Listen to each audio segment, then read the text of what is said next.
Because we see the Disneyfied version of these fairy tales, but then it's like, ooh, like, what was in the original Brothers Grimm story, though? Because we know it's got to be dark and twisted, because that's just how their stories are. And so there's this like morbid fascination in knowing. Hello, and thank you for joining me here at Why the Book Wins, where I compare books with their movie adaptations. My name is Laura, and today I am talking about Snow White. So the Disney movie, the full title is Snow White and the Seven Dwarfs. It is from 1937, and this was a Disney movie with Walt Disney himself spearheading this production. However, online, as the directors, it has listed William Cottrell, David Hand, and Wilfred Jackson. But yeah, this was a huge deal. Like, Walt Disney, he put his career on the line in some ways with this film, and a lot of people were doubtful if it would work out, if it would be a success. But it was a huge success. It was a financial success, but also critically acclaimed, right? Because this was the first full-length feature cartoon, at least in America, and it even won an honorary Oscar. So not a specific category, but they just gave it an Oscar because what a huge feat this was. And it was groundbreaking. And Disney even has, at the start of the movie, he has a thing thanking everyone who worked on this film. Because again, not only Disney, but like the artists, the writers, the creators, like all of them poured so much of themselves, so much of their time and their life into this. And so, yeah, I thought it was cool that Disney had a thing at the start, just thanking everyone who had faith enough to help work on this, you know? And then as far as the story goes, so this is written by the brothers Grimm, Jacob and Wilhelm. However, they did not create the story of Snow White, and a lot of, if not all of the fairy tales written by the Grimm brothers, they just collected local folklore, and they were just the first ones to write it down and publish it. It's not like they created it themselves. But apparently the first time the story of Snow White was published was in 1812. However, I've heard that like the version we read today, that was finalized in 1857. So apparently through the decades, they made little changes here and there until we get what we now have. But then also the story of Snow White has been modified and altered, and there's so many editions. And so I was looking up what version, what translation is the most accurate to what the Grimm brothers wrote. And I heard that the Jack Zipes, his translation I heard is the most faithful. And he is also like a historian and a biographer of the Grimm brothers. So he is a dedicated Grimm brothers person. And yeah, this is the one I heard was the most faithful. This is from my local library. So yeah, support your local library and check out books. They also have DVDs, movies that you could rent for free if you have a DVD player. But anyway, I love using my local library. And before we get into the details of the plot, I just want to acknowledge how this top I bought specifically for this video. I painted my nails red. I have these cool apple earrings. So yeah, I had a fun time getting on theme for today's video. And then also I will have a follow-up video being released when the new Snow White comes out. So I will be seeing that soon after it's released. And so hopefully the weekend it comes out, like that Saturday or Sunday, I will upload a movie review of my own. And now let's get into the details of the plot. So the book begins with the queen sewing next to a window, and as she is sewing, she pricks her finger and some blood drops into the snow.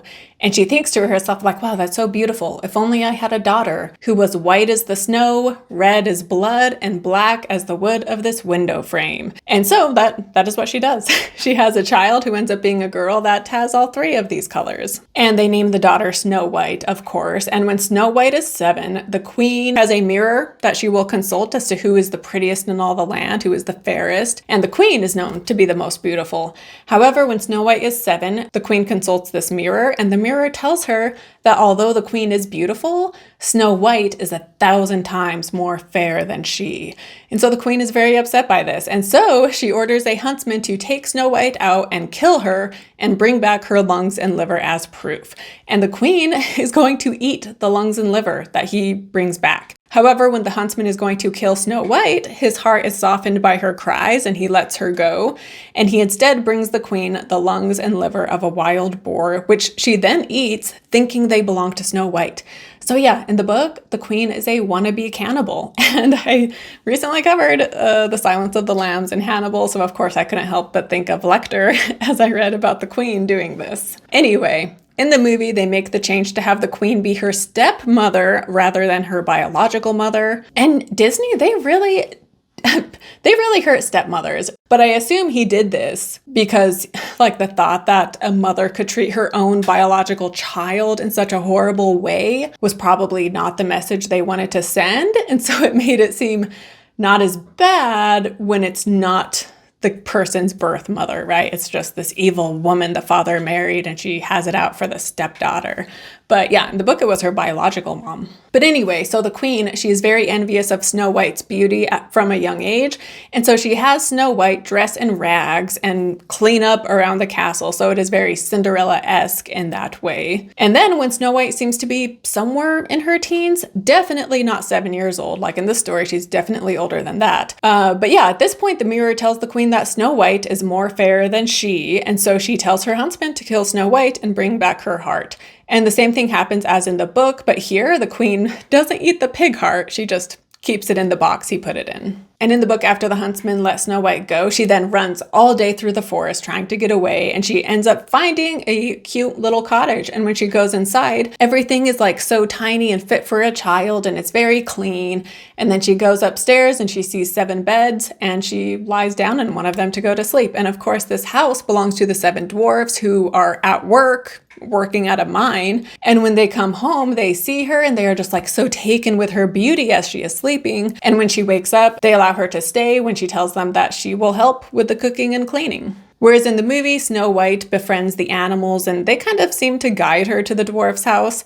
And here the dwarfs are slobs. And so she cleans the place up before falling asleep. Whereas, yeah, like I said, in the book, the house was very neat. So the dwarfs were very clean people. And when the dwarfs come home and see someone is in their house, they are at first very scared and on guard. And then when they see her sleeping, some of them are taken with her beauty, whereas others are more, resistant. However, she wins them over with her charm and her desire to help with the cooking and cleaning, which in the film they are in desperate need of. And in the movie, the dwarfs all have distinct personalities, with Dopey and Grumpy being 2 of the most well-known. I personally always liked Bashful and Sneezy. But yeah, in the movie, they really expound on her relationship with the dwarfs, whereas in the book, none of them have names and none of them have these distinct personalities. And then the queen eventually consults the mirror, and the mirror tells her that Snow White is still the fairest and that she is alive, like in the land beyond the 7 mountains or something.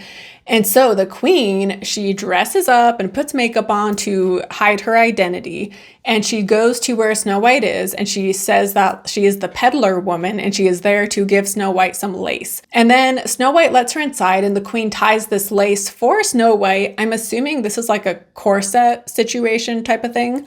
But the queen ties the lace super tight, causing Snow White to pass out. And the queen just assumes she is dead and she leaves. However, the dwarfs come home, they see Snow White passed out, and they loosen the ties, which revives Snow White. And so when the queen realizes that that did not kill Snow White, she goes to the house once again with a new disguise, dressed as a different peddler woman. And this time she offers to give Snow White a comb, and she offers to comb Snow White's hair for her. However, the comb is poison, and as soon as it touches Snow White's head, Snow White collapses and appears to be dead. And so the queen leaves. And then when the dwarfs come in, they see the comb in her hair, they remove the comb, and as soon as they take the comb out, Snow White recovers yet again. And so finally, the queen decides to poison an apple, and she tempts Snow White with it.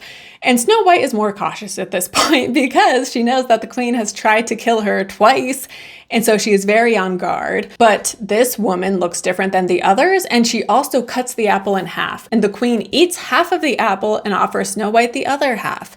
And so Snow White is like, well, it must be safe because she's eating half of it, when we find out that the queen had put a special spell so that only half of the apple would be poisoned. And so the queen's half is fine, but when Snow White bites into her half, she falls and seems to be dead. And then when the dwarfs find her, there's nothing that they can do to revive her like they did before, and they assume she is dead. Whereas in the movie, the queen is also a witch, and she brews a concoction that literally turns her into a different person. And once the queen transforms into this old hag-looking person, like, this is infamous for scaring children. And when this movie came out, kids literally peed their pants, and theater seats had to be reupholstered because the kids were so terrified when the witch appears on screen. And even me, when I was a kid watching this in the 90s, I was so scared by her when she turned into the witch, especially when she shows up in the window and it's like so frightening and so sudden. And yeah, even today, this still holds up and is still like pretty freaky looking. But anyway, so she goes with the poison apple right off the start. No lace or poison comb in the movie. And so when she shows up, she's trying to get Snow White to take the apple, and the animals realize what's up. And so they try to get the queen to go away. However, they are unsuccessful, and Snow White is just too kind, and she ends up letting the queen into her home. And then she bites the apple and she falls into a death sleep. However, in the movie, the animals had told the dwarfs what was happening, and so they show up right after Snow White has bit the apple, and they then chase the queen to a cliff where lightning strikes and she falls to her death. And from here in the movie, we are told that the dwarfs put Snow White in a glass coffin, but don't have the heart to bury her, and so they just keep her out. Meanwhile, there is a prince that she had met at the start of the movie that has been on the look for her, and he hears rumors of a fair princess that sleeps in a glass coffin, and so he goes to see her. He kisses her, which breaks the spell of the death sleep, and she then rides off with the prince. The end. But in the book, so again, the dwarfs put her in a glass coffin so as not to hide her beauty, and they keep her out for a number of days, and then when it comes time for her to be buried, they're like, man, she looks so alive though, like she doesn't even look dead and it's been days.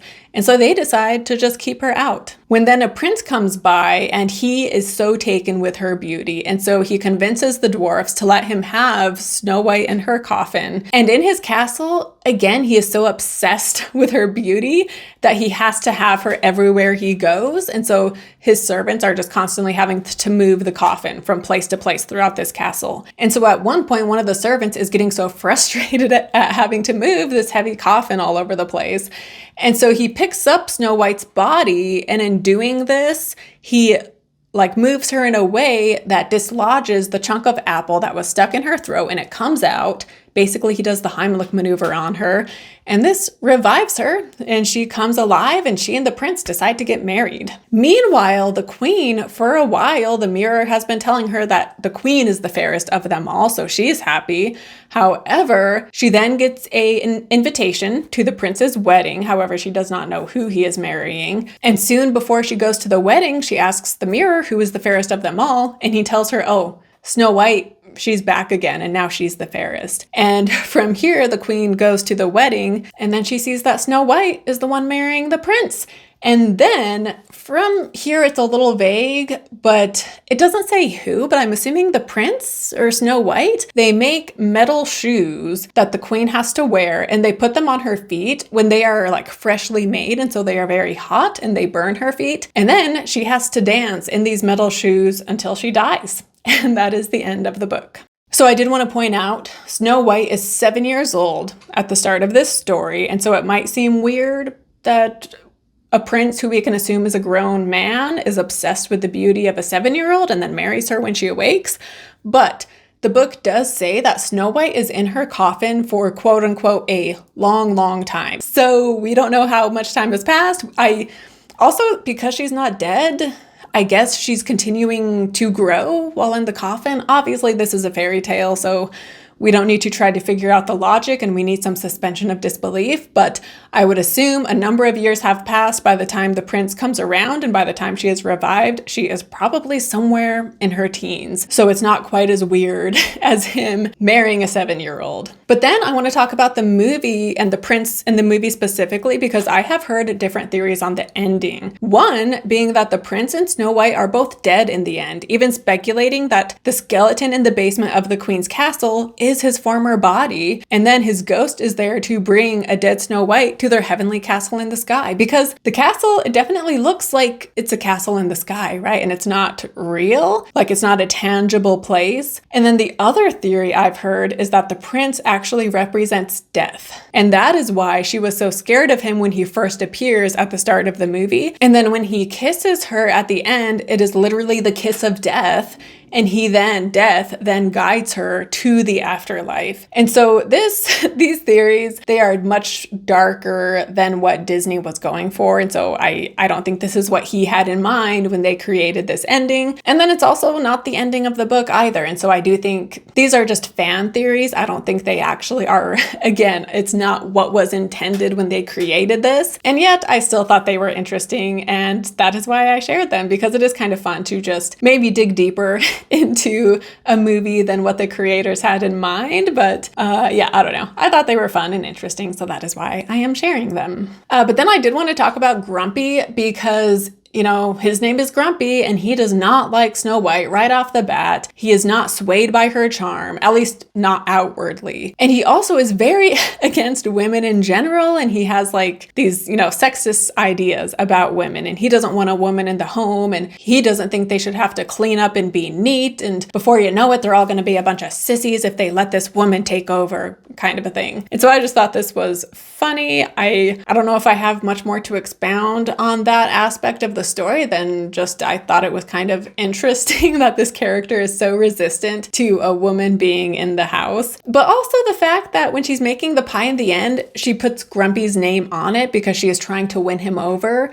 And part of me is like, what? I know I'm reading way too much into this cartoon from nearly 100 years ago, but it's like, just because he doesn't like you, who cares? The other 6 do. So, don't be extra nice to him just because he's mean to you. Like, that makes no sense. And it almost reminded me of, when it's like, oh, if a guy's mean to you, it's because he secretly likes you a lot. He just doesn't want to show it. And we kind of see that with Grumpy, where he actually does care about Snow White, right? He just doesn't want to show it. And I don't like that messaging of, if a man doesn't like you, it's because he actually does like you. He's just being mean to hide it. And so, yeah, like, why is she trying so hard to win him over? Like, who cares? The other 6 are happy to have her there. Maybe just accept that and move on. And also just the thought, the message, society, making women, girls feel like they always have to be liked by everybody, right? And you have to be an agreeable, likable person. And even in the start, when she's crying in the woods and the animals find her and she's like, oh, I'm sorry, I know I shouldn't be crying. And it's like, someone just tried to murder you and now you're lost in the woods. It's okay that you're crying.